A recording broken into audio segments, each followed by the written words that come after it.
All right, man. Yo, this part two. This Part two, man. GBQC. GBQC. Listen, man. The streets been on fire. Streets is on fire right now. Listen, I'm exhausted. I can't breathe. I can't breathe. I got to inhale. I need a day off, bro. I need a day off. He didn't. Quincy got about 45 videos. Quincy be dropping videos. He be having like, wow. I tell him live stream. I mean, everybody reacted to news we knew for like 3 days. I told y'all that brother gone. Now he's finally gone. People are like, what? He's gone? Yes. I told you he was gone. They called him and told him not to come into work. They was in the comment section. This is clickbait, G. Bush, on your live. It's clickbait. He's not gone yet. I said, bro, come on now. Stop playing around. Bro. We knew it. Brothers know when you get fired on your day off. Brothers know that. Brothers Everybody know when they get fired. I was asked the chat. When's the last time your boss still called you to tell you not to come into work and you came into work a week later? After one of my after one of my paperwork ready. It's been a wild one. I think we've had our fun with it. I'm just exhausted, man. I'm ready for this game to happen so we can find out about this team. I talked about that in part one, man. We're gonna find out what this squad got. I'm excited because I think we're gonna be pleasantly surprised when we find out. But you know, we'll see, man. Well, taking a look at it, I'll say this, man. When you're looking at this coaching staff, you look at the quarterback, you look at a lot of things, right? Right now, you're gonna find out 3 things. You're going to find out who your playmakers are. You're going to find out, hey, coach, you know, it's easy to coach. And I said this before with COVID. It's easy to coach when there's no adversity and everything is playing in like, you know, house money. It's like, okay, we just want to watch football. Browns is on, we'll take it. Nobody in the stands. But now you got tabloids. You got everything you're talking about. How are you going to come out? And it looks like it's on you and the quarterback, right? This is like Hunger Games. This is District 6 and District Stefanski. They didn't. OBJ's picture is in the sky right now. They got District 13. And he's up out of here. His Damon is in the sky. He's out of the Hunger Games. Now we're gonna find out who balling. What do you think you're gonna get out of Jarvis Landry? I think you better get everything because let's not forget Jarvis. Like I don't care what he felt about his home. Like. First of all, he's professional, right? And he better be professional enough. Like, as much as we talk about how Jarvis brought all this damn mental toughness to the team and how strong he better be mentally tough enough to play without his homeboy this week. Like, that's just is what it is. And also, let's not forget, Jarvis Landry smoked the game last week, man. Like, he had like 4 drops and a fumble. He smoked the game last week. He better come out here ready to prove something because he definitely needs to prove something because if they cut Odell, let me tell you something, Jarvis, your contract is more expensive at the start of next year's than Odell's was. Yeah. So you can be gone too. I know they talk all this stuff about how much they love him, and I bet they do love him, but you smoked the game last week, man. And I love Jarvis Landry as much as anybody else on this team, but you can't be coming out here throwing no temper. Like, I don't expect this, by the way. I don't want people to think I'm expecting this, but I don't expect it. But like, if you come out here with a temper tantrum, not ready to play, where he had 3 drops and a fumble last week, hey, the city will sour on you real fast, and that's a way to do it. Man, he got his own stuff to prove. He got to come up. I don't know if everybody forgot about them damn drops because we focused on Odell's drops last week. Oh, no. But man, the boy had 3 drops and a fumble. He smoked the game last week. Like that last drive they were on when he had that fumble. It's 6 minutes left in the 4th quarter. You go back and watch that. Baker was killing it in that drive, scrambling for first downs, getting out of sacks, finding dudes open. He looked like 6, but then Jarvis got a ball at the 20 and fumbled it. So yeah, Jarvis, man, he got as much to prove, if not more, than anybody else on the roster right now. So the idea that he gonna get a pass or having a bad game after what he did last week because his friend's not on the roster, please. By the way, you better play through that, Mr. It's contagious. What you mean? According to Pro Football Focus, the sheet of integrity does not lie. I've been trying to tell people all along. I said, y'all guys out here be playing around. Jarvis and Odell, frankly, had the same amount of stats in 2019. Then you go to have similar drop rates, by the way. Similar drop rate, by the way. Also, this year, let's talk about this year. Now you forget. How many games has Jarvis missed? What, 4? 4 games, 4 games, or something like that. I think he's missed like 2 his entire run here. And he I is think in it's the only top, been the last 2. Yeah. he's in the top 10 in drop passes already with 6. Odell just had 2. Now, this is according, I just came. Now, right now, you got Deontay Johnson with 13. Alvin Kamara has 9. CeeDee Lamb got 8. DK Metcalf, all good receivers. I guess when you throw the ball to a person a lot, they can. Yeah, they you shit tens. Like if you can't catch, you normally don't get the targets. They, but down at 6, tied for 1, 2, 3, 4, 5, 6, tied for 7th in the entire league is Jarvis Landry with 6 drops already. So to say that he's obfuscated from some sort of criticism, nah, we don't got no picks over this way, bro. I love Jarvis as much as anybody else, but I ain't forgot you had a pretty weak ass performance last week that you definitely need to come up and make up for it. He need to make up for it more than Baker Mayfield did, because ain't nobody blaming Baker for why you lost, other than Odell's dad for why you lost against the Steelers. Listen, Odell, he all in his bag. He went to the 2019 Denver Broncos. He said, "No, he was open there too. I'm counting all those." My boy was open.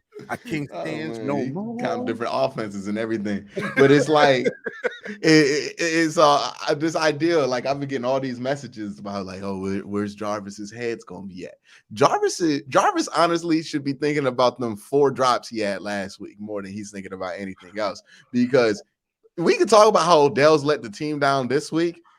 That's debatable. They weren't throwing him the ball. He was never a big part of the game plan. I don't think this changes much. To some people, this makes the offense better for whatever reason. But when it comes to Jarvis Landry, there is an indisputable argument that he let the team down last week. So when it comes to Jarvis Landry, I get people want sympathy because they like him, but Jarvis got to perform more than anybody else on this team. I mean, it's not going to feel that way because everybody feel like it's Baker that got to perform well, but Jarvis the one that's coming off the bad performance. So, when it comes to my leniency on what kind of game he going to provide this week, if he come out here and do another 3 drops, bruh, we're going to have to put Donovan Peoples-Jones in your spot because we ain't got time for this.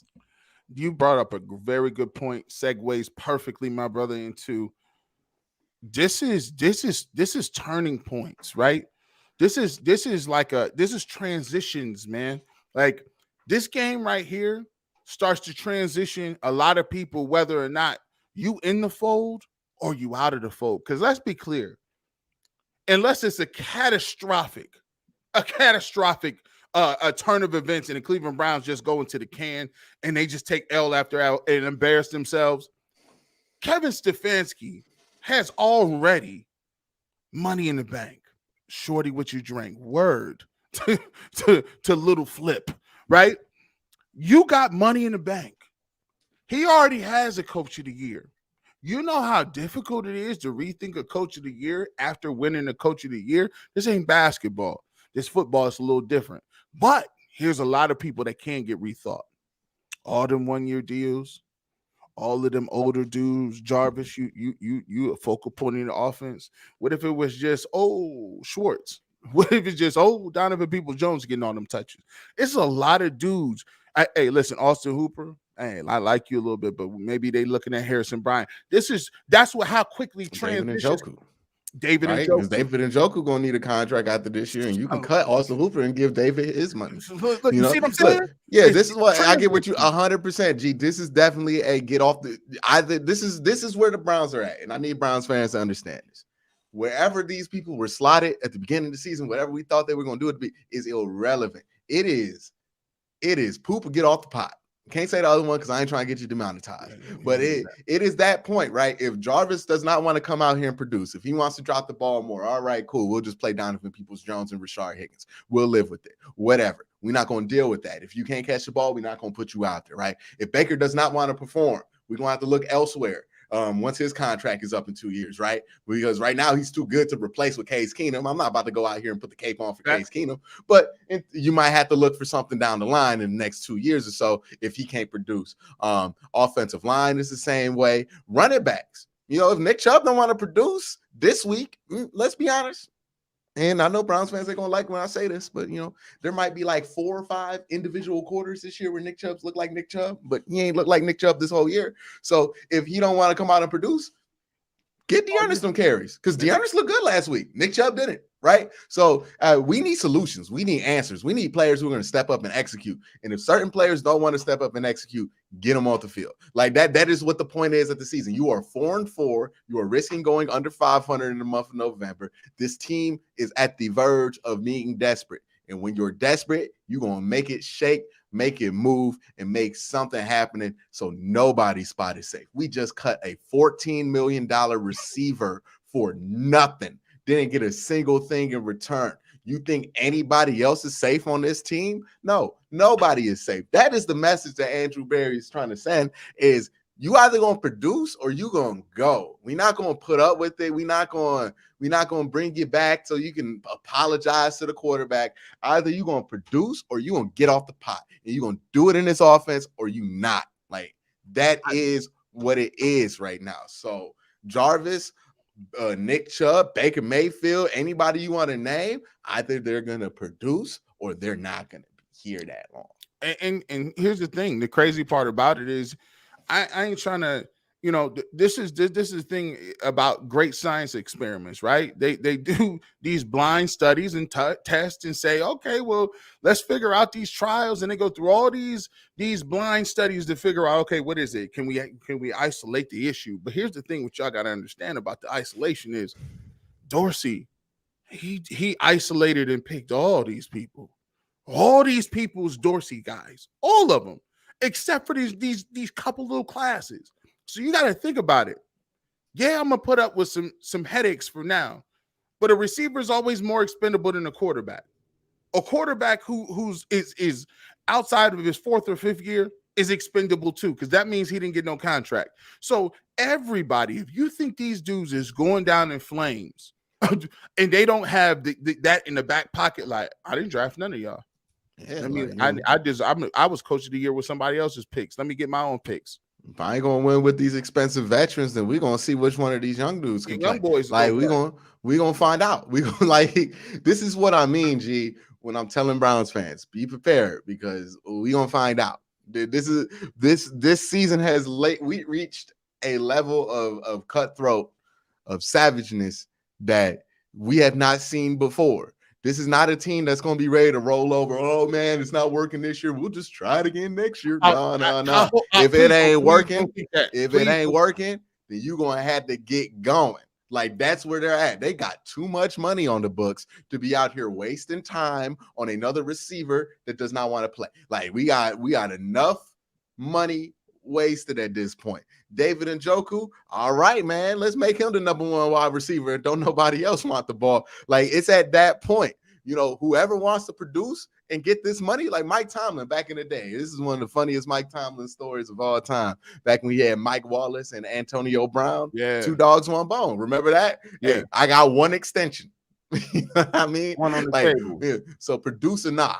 Like, and Antonio Brown produced, he got that extension. So for the Browns, that's what it is, man. We got a lot of dudes on 1-year deals. We got a team that's built to win now. And if they ain't going to win now with the dudes they got, then they're going to find other dudes to win with. This is not a franchise like that's been ran before. Look, I think Andrew Berry is a very competent GM. And I think at the end of the day, despite the issues we have with his play calling, Kevin Stefanski's a good coach. So you know what good coaches and GMs are going to do in that situation? All right, if this ain't working, let's go. Let's get some of these dudes out of here, right? If we don't need Willie Mays Hayes running the base path because he don't get on base, then get him the hell out of here. Why are we paying him all that much? And at the end of the day, those guys, here, let's be honest, they supposed to be in lockstep, right? But here's the thing. Yes, you in lockstep. When you Andrew Berry, you like, I pick players. He calls plays. He called plays. He's coach of the year. I didn't get GM of the year. You might want to figure out something, bro. Everybody looking around, bro. I'm gonna just be honest. It was all good just a week ago. Everybody looking good until you get like somebody. That's the best thing in the world. Everybody is an All-American till they get punched in the face. Everybody got a plan, and everybody got a plan until you get punched in the mouth. And you're like, dang, that was All of a sudden, all them Twitter strategies, things different, right? But it's like with Browns fans. Everybody got expectations till the season start, right? Like that's how it works, right? So to the bye week. Yeah, so it is what it is, but that's what this team is right now. They got to figure it out, and I'm telling you right now, nobody's safe. None of your favorite players are safe. If you're a diehard Baker Mayfield fan, he ain't safe right now. If you're a diehard Jarvis Landry fan, he's not safe right now. Nobody. The only dude that's safe is the best defensive player in football, 95. That's the only dude on this team that's safe because he got 10.5 sacks. He's the best defensive player in football. We ain't doing nothing with Myles Garrett no time soon. He's going to be on the team. But everybody else, that ain't producing at that level. Even the casualties. Treader is getting old. Joe Bitonio is already up there in the 30s. He making 10 a year. Wyatt Teller want his money. Jack Conklin can't stand on field. He's hurt. He got a bunch of money. It's a lot of guys, man, and we ain't gonna knock you right now. But listen, you can either make yourself some money or lose yourself some money, and we're gonna find out right now against the Cincinnati Bengals. Either you're gonna win or get off the Bucs.